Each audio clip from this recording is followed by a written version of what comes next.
Assalamualaikum warahmatullahi wabarakatuh. Alhamdulillahirabbil alamin wassalatu wassalamu ala asyrafil anbiya'i wal mursalin Sayyidina Muhammad wa ala alihi wa sahbihi ajma'in. Alhamdulillah, bersyukur pada Allah Subhanahu wa taala kerana kita menyambung lagi daripada kuliah yang telah kita adakan. Pak Haji berharap agar kesemua santri-santri boleh mengikutinya dengan baik. Sebab ini adalah merupakan salah satu silibus dalam pesantren HPAC kerana kita mahu setiap ulama yang dilahirkan itu mempunyai satu nilai tambah dalam masyarakat. Cuba kita bayangkan kalau seorang kiai yang dapat membuat perawatan, sudah tentu ramai masyarakat, umat yang akan menghampirinya, mendampinginya, sehingga kan dia dapat jadikan itu sebagai lahan dakwahnya. Harus bersabar ya belajar tentang ilmu herba ini. Ilmu herba ini kita sebut sebagai ilmu alat. Seperti mana kita perlu di dalam ilmu-ilmu yang lain, insya-Allah nanti akan Pak Haji programkan supaya anak-anak pesantren ini memiliki keterampilan yang tinggi. Supaya dapat disesuaikan keluar pesantren, kita tidak perlu untuk mencari kerja, tetapi kita akan bekerja bersama-sama dengan HPAC mengembangkan dakwah dan ekonomi di seluruh dunia ini, insya-Allah. Pak Haji menantikan anak-anak menamatkan pelajaran dan terus kita akan salurkan mengikut minat dan kepandaian setiap santri yang ada. Ada orang yang insya-Allah akan pergi dalam bidang pembukaan pendidikan pesantren-pesantren yang lebih besar. Yang kedua mungkin akan juga terlibat dalam industri makanan. Kesemuanya ini kita nak suatu hari bila seorang tukang rumah yang membuat rumah itu, dia seorang penghafal Al-Quran. Kita nak suatu hari seorang petani yang bekerja, yang menguruskan pertaniannya itu, seorang penghafal Al-Quran. Mereka bukan hanya menghafal Al-Quran, tetapi mereka memiliki keterampilan kerana mereka diberikan ilmu hidup. Ilmu hidup ini ada beberapa yang paling penting kita ketahui. Pertama ialah pengobatan. Itu ilmu hidup. Yang kedua tentang pertukangan untuk menghasilkan rumah dan bangunan. Yang ketiga ialah tentang ilmu bahasa. Cara kita berkomunikasi. Ya, itu juga sangat-sangat penting. Dan juga kita menguasai dalam bidang-bidang teknikal yang diperlukan oleh umat yang ada pada hari ini. Tidak cukup hanya kita ini hanya cukup menjadi imam saja, tetapi kitalah seorang petani, kitalah seorang arkitek, kitalah juga seorang perancang, kita juga seorang entrepreneur, seorang usahawan yang berjaya. Kita bukan mengharap apa yang diberi orang, tapi kita yang akan memberikan kepada orang. InsyaAllah Pak Haji yakin bahawa anak-anak Pak Haji ini akan setia bersama dengan Pak Haji, insya-Allah meneruskan perjuangan ini, insya-Allah. Baik, di sini Pak Haji nak sebutkan bahawa ada beberapa sebab kenapa herba yang kita ambil tidak berkesan. Ya, macam juga ketika Pak Haji membuat perawatan, ramai orang yang mengambil herba yang sembuh. Ada yang mengambil herba tidak menunjukkan kesan. Kalau sudah tidak menunjukkan kesan itu mesti kita cari kenapa. Kenapa ya? Apa masalahnya? Apa sebabnya? Seseorang itu yang mengambil herba itu tidak mempunyai kesannya. Okey, yang pertama ialah kerana masalah mindset, iaitu pemikirannya. Bila kita tidak menerima di sudut pemikiran kita, maka bagaimana kita boleh menggunakan herba? Misal kata, kalau seseorang itu nak gunakan herba, dia kena ada yang pertama, dia tak boleh ada mental block.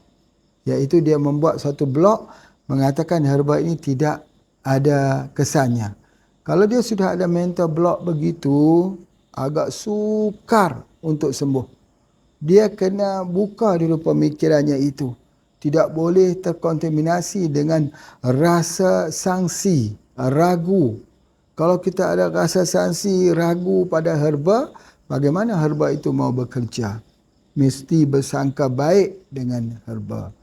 Jadi oleh sebab itu, orang yang nak gunakan herba ini, dia mesti datang menemui kita dengan membawa pemikiran yang bersih, yang clean, yang bersih, tidak terkontaminasi dengan rasa was-was, rasa syak dan rasa bimbang, rasa hati-hati, tidak.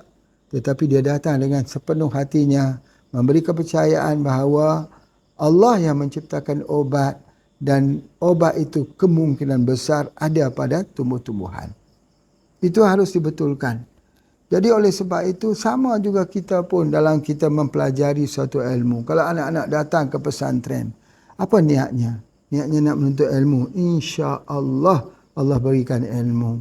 Tetapi kalau datang di sini dengan niat yang berbeza-beza, aneh niatnya itu, jadi kita tidak akan bersama, tak panjang. Tak panjang. Nanti anak-anak akan rasa menyesal, tak mau meneruskan pelajaran, akhirnya mau berhenti dan sebagainya. Bila bertemu sedikit permasalahan, kita rasa kita sudah tidak berdaya lagi untuk nak meneruskan pelajaran. Jadi akhirnya cita-cita kita terabah di situ. Orang tua-tua mengatakan batu yang bergolek itu tidak menghimpunkan lumut. Artinya batu yang bergolek-golek itu, yang sentiasa berubah-ubah itu, dia tak akan ada hasilnya. Kalau mau hasil, harus istiqamah. Harus fit, fokus, istiqamah dan taat. Ya, bahawa kita harus memahami. Ada juga di kalangan ibu-ibu, bapa-bapa yang menghantar di sini, dia tak faham. Tak faham tentang misi dan visinya Pak Haji membuat HPAC Merapi ini. Tak faham ya. Hanya ikut-ikutan barangkali, kata disebabkan ada gratis dia datang. Tetapi kalau dia datang dengan faham, dia tahu misi apa yang sedang diatur oleh Pak Haji. Dan pesantren ini bukan pesantren yang pertama, tapi pesantren ini adalah pesantren yang sudah kedua, tiga yang kita dirikan. Dan insya-Allah sekarang kita sedang mengusahakan sebuah lagi pesantren di Aceh, insya-Allah. Jadi oleh sebab itu maka sudah ada silibus yang hendak kita capai. Pak Haji mahu bahawa potret ataupun lukisan pesantren kita, acuannya pesantren kita itu mesti memanfaatkan tanah-tanah yang ada seluruh di Indonesia. Memanfaatkan ruangan-ruangan dalam dunia pertanian. Pesantren akan membangkitkan tanah-tanah yang terbiar dengan izin Allah. Mengeluarkan industri-industri makanan halal yang menjadi kewajipan kepada umat Islam mendapatkan makanan halal. Siapa kalau tidak kita? Jadi oleh sebab itu pesantren dia tidak jumut. Dia bukan hanya belajar kitab, kemudian dia hafal kitab, kemudian habis begitu. Tidak. Tetapi pesantren itu bekerja. Dia bekerja bersungguh-sungguh bagi menentukan misinya itu tepat dan berjaya. Begitu juga dengan guru-guru ya. Ya, ini Pak Haji berpesan di sini bahawa harus ketahui misi dan visi pesantren. Pesantren kita ini tidak sama dengan pesantren-pesantren yang lain kerana silibusnya Pak Haji yang atur.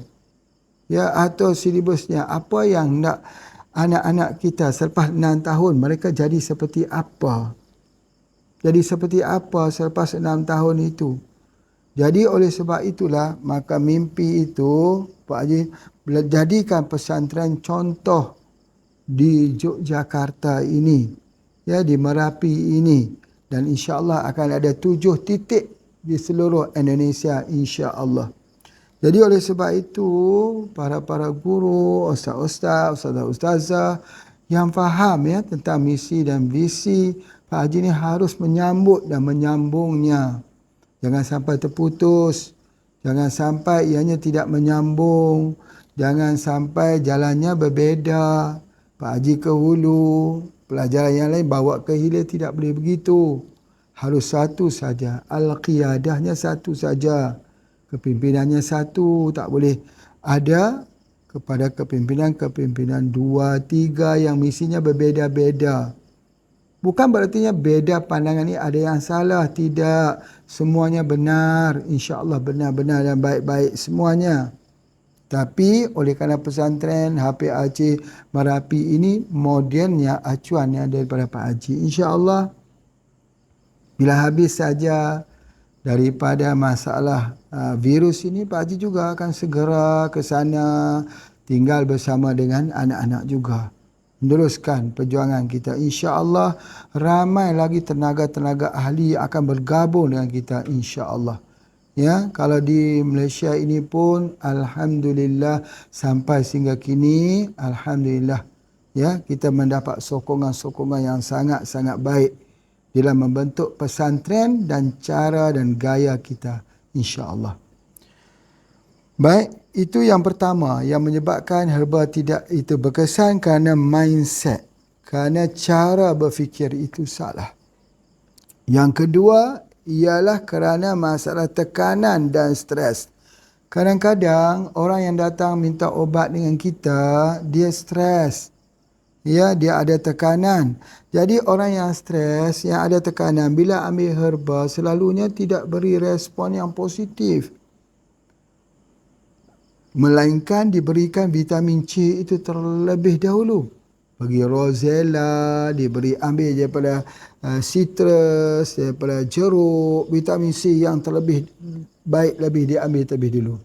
Kerana kalau kita stres, berartinya semua sistem kita juga akan stres. Tak dapat bekerja dengan baik. Akhirnya apa? Akhirnya menyebabkan herba yang kita makan, walaupun herba yang baik, yang bagus, tapi tidak memberi manfaat kepada tubuh badan. Jadi oleh sebab itu ketika kita ambil herba itu, kita kena pastikan bahawa kita pertama sekali iaitu kita betulkan pola fikir kita dulu tentang penyakit. Penyakit itu, jangan difikirkan penyakit itu sesuatu yang menyebabkan kita tidak berpuas hati, yang menyebabkan kita memprotes. Tetapi kita banyak melihat kalau penyakit itu datang, kita atau pasien kita kena menyuruh supaya waraja'na ilallah, dan kami kembali kepadamu ya Allah. Sakit itu ialah salah satu bunga kasih daripada Allah. Jadi kita nak lihat supaya orang sakit itu dia tidak berputus asa. Kerana dalam hidup ini kalau sudah ada tekanan dan stres, selalunya berakhir dengan berputus asa. Akibat daripada putus asa tersebut, maka dia sudah tidak mahu menjalani perawatan lagi. Kalau diberi, makannya tidak disiplin. Kalau madu itu disuruh minum setiap malam sebelum tidur 2 senduk, tak mahu minum dia. Kadang-kadang terlupa. Terlupa itu berartinya tidak serius. Tidak memberikan fokus. Yang mengakibatnya kesannya itu tidak menunjukkan ianya berkesan dengan baiknya. Jadi itu adalah kerana tekanan ya. Kerana tekanan itu berakhir dengan putus asa. Baik, kemudian kemungkinan besar juga tidak berkesan kerana masalah kekurangan air. Air yang kurang. Kerana kekurangan air ini menyebabkan herba tadi tidak boleh bekerja. Darah kita kental, dalam usus kita kering, jadi masalah sembelit lagi, airnya kurang. Akhirnya menyebabkan apa? Akhirnya menyebabkan orang itu tidak berkesan herba yang diambil. Herba sudah betul, dosis sudah betul, waktu ambil, waktu makan malam ataupun pagi sudah betul, tetapi akhirnya kurang. Apatah lagi kalau berada di ruangan AC, apatah lagi kalau sudah ada di Merapi yang dingin sekali itu. Menyebabkan apa? Menyebabkan air kita itu, kita tidak mau minum air sebab sudah terasa dingin. Jadi kerana enggan mau minum air, maka herba tak boleh diproses. Kita tak boleh proses. Kalau kita seduh herba tersebut, bagaimana nak seduh tak ada air? Bagaimana kita nak rebus herba tak ada air? Tubuh badan kita ini tempat penyeduhan, tempat rebusan, tapi dalam tubuh badan kita tak ada air. Tidak boleh berlaku. Dipanggil malabsorption, iaitu ketidak boleh untuk serap. Itu di antaranya. Kemudian yang seterusnya, penggunaan yang tidak istiqamah. Ya, herba ni tak berkesan kerana ambil tak istiqamah. Macam kita belajar Al-Quran, nak semua. Ya, kita kena istiqamah. Anak-anak semua harus istiqamah. Jangan mengubah posisi duduk. Berartinya maksud Pak Haji ialah daripada mula kita datang sampai kapan-kapan, niat kita tak pernah berubah. Harus istiqamah, istiqamah, istiqamah, istiqamah. Terus baca hafal sampai Allah memberikan keputusannya kita dapat mengambil 30 juzuk Al-Quran itu berada di dalam dada kita, insya-Allah. Itu yang penting. Kemudian apa yang Pak Haji nak sebutkan dekat sini, bahawa oleh kerana kita tidak ambil secara berpanjangan ni, kerana kadang-kadang bila dia ambil dia sakit. Bila dia ambil sakit kepala lalu ditinggalkan. Kalau dia ambil menyebab sakit di pinggangnya, ditinggalkan. Kalau dia ambil dirasa seperti ada keluar hingus, ditinggalkan. Jadi ambilnya tidak berpanjangan. Harus ambil berpanjangan. Apa juga yang berlaku, reaksinya itu reaksi, direction of cure, tanda-tanda tubuh akan sembuh. Yang kita minum itu bukan air, yang kita minum adalah herba. Lantaran itulah maka ada reaksinya. Jadi itu di antaranya. Baik.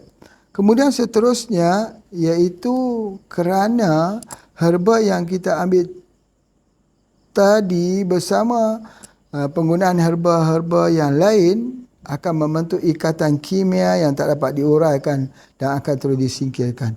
Herba yang kita ambil itu tidak boleh diurai, tak boleh diasimilasi, tak boleh diabsorption, tak boleh ada penyerapan. Jadi akhirnya dia dibuang. Dia tidak memberi kesan apa-apa. Dan seterusnya, dosis yang mencukupi. Iaitu kalau kita ambil sudah betul tetapi dosisnya tak tepat. Dosis yang tak tepat itu ialah kerana mungkin kita ambil terlalu sedikit sehingga kan tidak menunjukkan sebarang reaksi. Dosis pada diri seseorang itu berbeza-beza mengikut tahap kesihatan seseorang. Kalau orang ini mungkin dia perlu 2 pagi kapsul, 2 petang kapsul, 2 kapsul malam. Tapi ada orang lain kalau makan 2 tidak menunjukkan reaksi. Harus ambil 3. Ada orang lain 3 pun sudah tidak menunjukkan reaksi. Harus ambil 5. Jadi itu ialah kerana dosis yang tidak dicukupi. Itu menyebabkan ianya tidak memberikan kesan.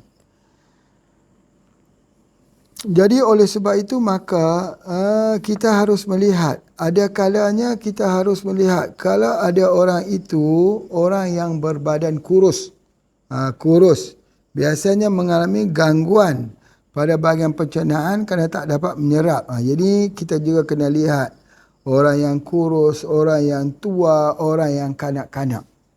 Orang kurus dia tak dapat menyerap.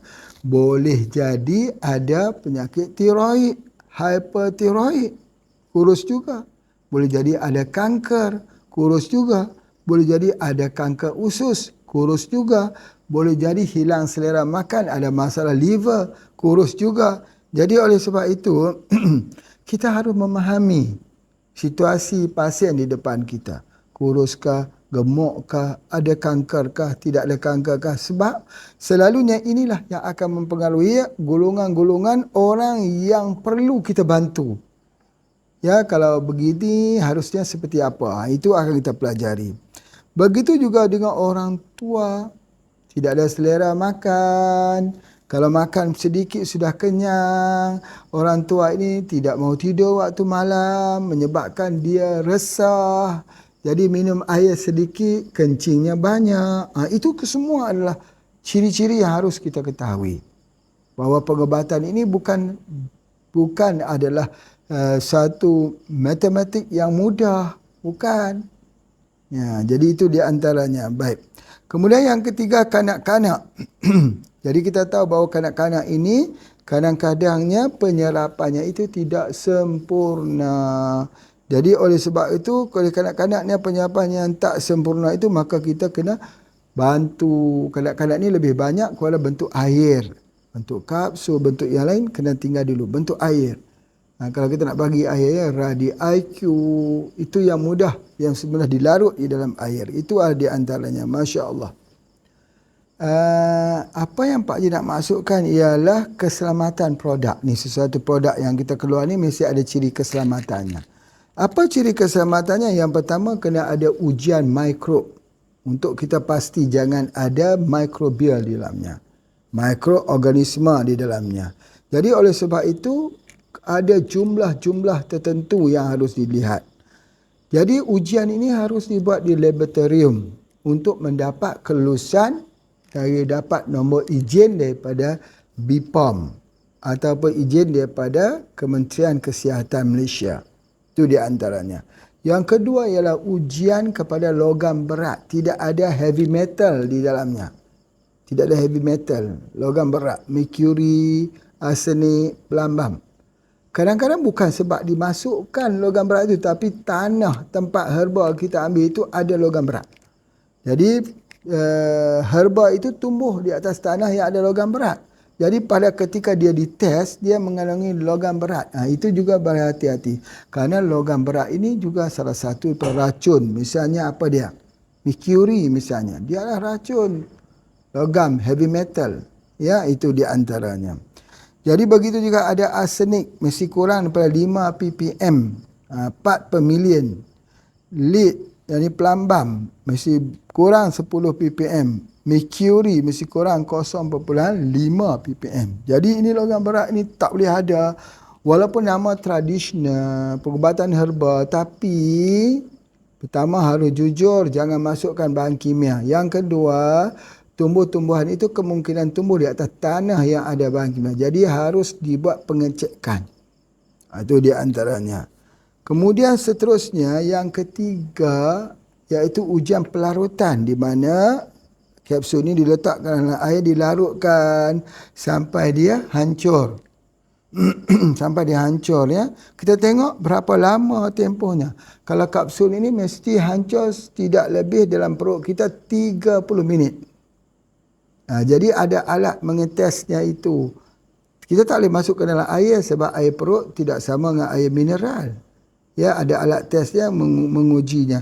Jadi kebanyakan kapsul yang kita sudah beli daripada pabrik international memang sudah dibuat ada penelitian tidak boleh lebih pada 30 minit. Dan yang terakhir kita kena uji kalau ada penggunaan steroid. Steroid tak boleh guna.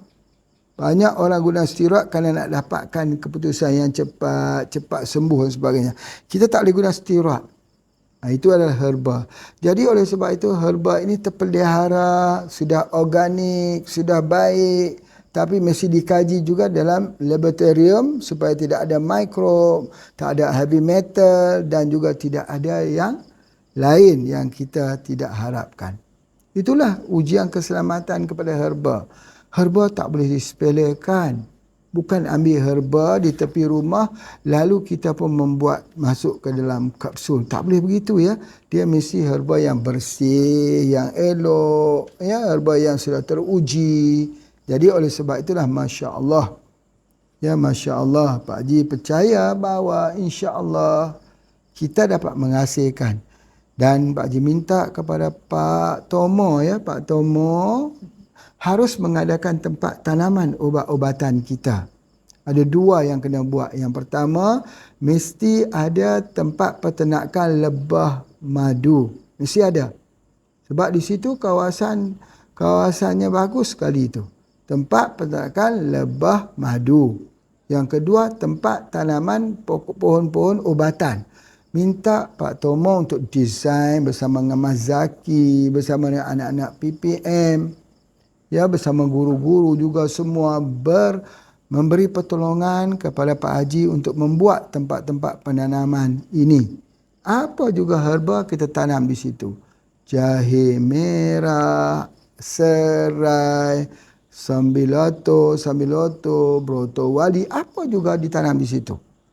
Makin hari makin besar, makin hari makin besar. Sebab di situ adalah apotek kita. Kita harus belajar pada situ. Nanti ketika Pak Haji sudah sampai ke sana, semuanya sudah ada insya-Allah. Harap-harapnya begitu. Alhamdulillah. Itulah pada hari ini Pak Haji mengharapkan bahawa kita kena bersiap sedia untuk jadi seorang herbalis. Menjadi seorang usahawan herbalis. Usahawan herbalis, bukannya jadi herbalis saja, tapi jadi usahawan herbalis. Pertama. Yang kedua, kita kena buat kerja apa itu? Ekonomi dan dakwah. Ekonomi dan dakwah yang kedua. Yang ketiga, kita kena kuat pengorbanan kita. Korbankan. Kadang-kadang fasilitis-fasilitis di pesantren masih belum sempurna. Sabar. Kita sabar. Ini belum sempurna lagi. Kita sabar. Tidak ada orang yang lahir dia sempurna. Tidak ada. Nanti insya-Allah Mas Zaki sedang menyiapkan asrama untuk akhwat. Begitu juga nanti kita siapkan. Ini lebih baik banyak dibandingkan dengan generasi yang pertama datang. Awal-awal dulu. Dulu ketika Pak Haji pergi ke situ masih lagi ada hutan, salak, bambu dan sebagainya.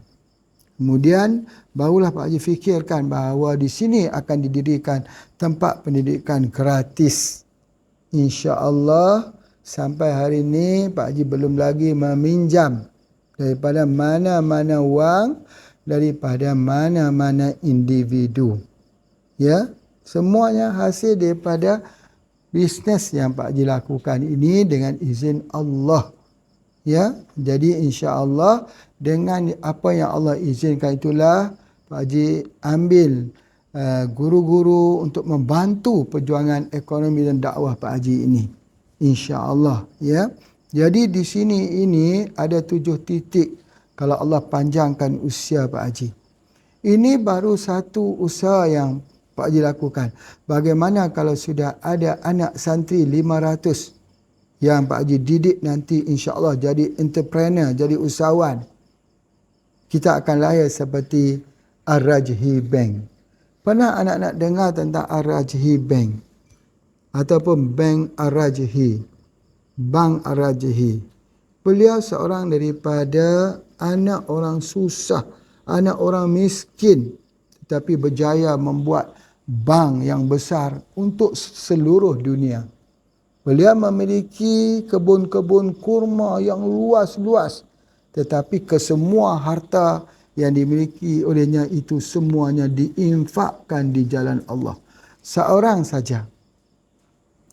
saja dia dapat memberikan infaknya di jalan Allah. Ketika ditanya kepada beliau, apa yang beliau sebutkan? Bagaimana seorang yang kaya bisa mewujudkan sebuah bank tidak memiliki apa-apa harta.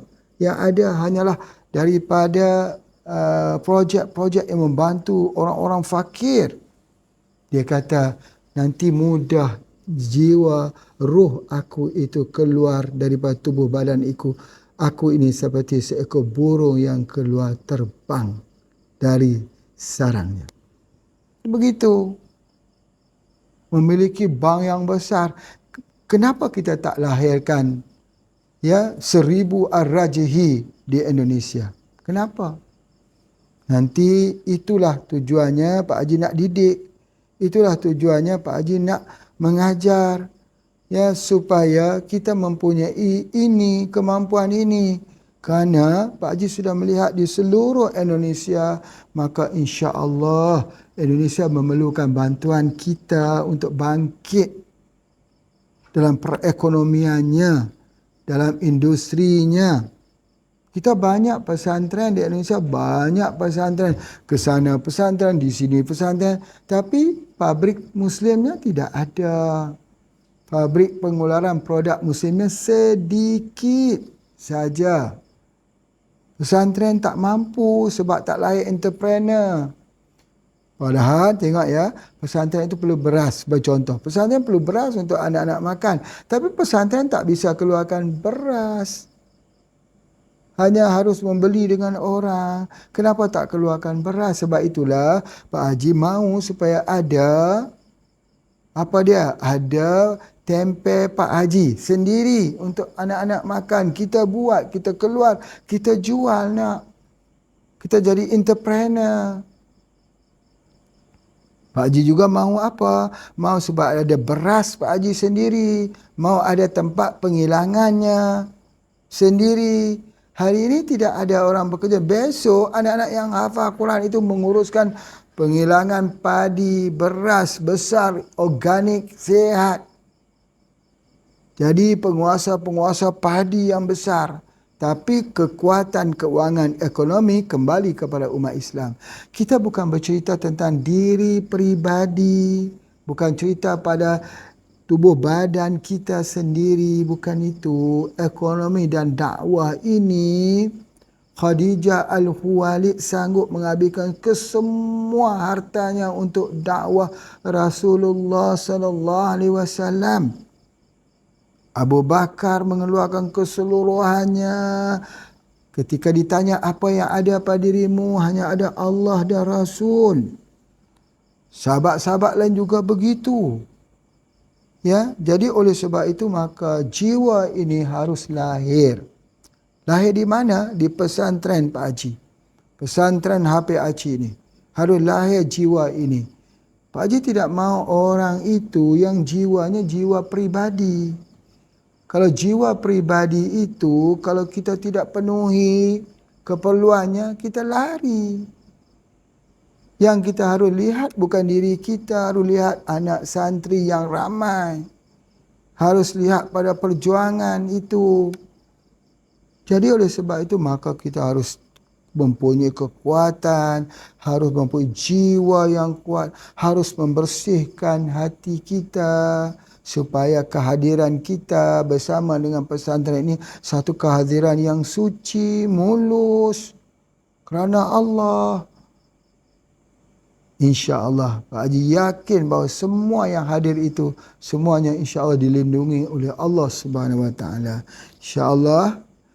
Terima kasih semua. Ketemu lagi dalam kuliah yang akan datang. Assalamualaikum warahmatullahi wabarakatuh.